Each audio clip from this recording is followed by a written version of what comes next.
but the benchmarks increase it to time. So, in this, what MBA want to do in a new application form? They want to shift from the conventional mode of teaching learning to the outcome-based education.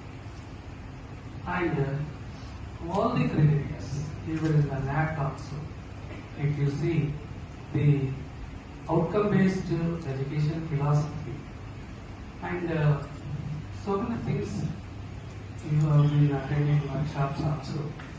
There is NEP 2020 and reforms and draft application form changes, statements by the UGC chairman and Honorable Minister for Education. And all these were started changing